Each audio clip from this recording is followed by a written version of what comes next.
Mă mulesc pe microfon, rap, trap, reggaeton. Muzica e muza mea, indiferent de reciton. Pe chitarra stau flamenco, mă simt ca la mine acasă. Între partea în spaniol, așa că trebuie să fii pe fază. Hola, ¿cómo estás? ¿Qué te trae por aquí? Si me miras a los ojos, tengo ganas de vivir. Si te toco un poquito abajo, Guadalquivir. Hoy es sábado, cariño, y no es hora de dormir. Soy el chico que no encuentras así porque sí. Porque para estar conmigo debes confiar en mí. O seară plăcută în care n-ai chef să te plimbi. Tic-tac, tic-tac, sună ceasul în două limbi. Tu nu vezi cum sună asta, cum dracu să stai pe loc?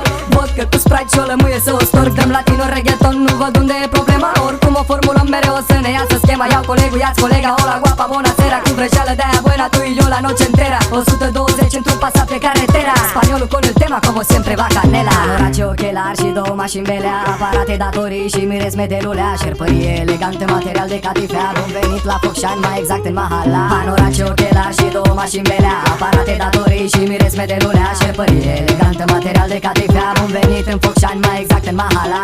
Sare ca sărael, se dărâmă și forierul. Nu deschide cu aia geamul, cu aia razna cartierul. Băieții rimează, curvele dansează. Drumul pe la ușă, portofelul explodează. 18 ani, jos, stabil mă doare pur. Cum mă cac direct pe fraieri. Cu efect de turmă, întreabă asta e pură. Duce viața atât de bună că am făcut-o numai noi. N-am primit o mură în gură. Clar pun stop, de azi nu mai cresc ochile. Să fiu mamă și tată pentru curve de venire. De obiceiuri nu mă las, nu m-am schimbat. Sunt același femeie, stricat la cap. Ce o să fac? O să dau foc la 5.000 de tribunale. O să beau și o să fumez până la reanimare. O să strâng toți vagabonții și o să stric cât pot de tare.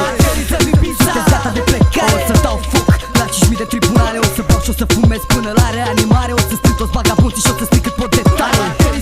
Sunteți gata de plecare? Panorace, ochelari și două mașini belea. Aparate, datorii și miresme de lulea. Șerpărie elegantă, material de catifea. Bun venit la Focșani, mai exact în Mahala. Panorace, ochelari și două mașini belea. Aparate, datorii și miresme de lulea. Șerpărie elegantă, material de catifea. Bun venit la Focșani, mai exact în Mahala.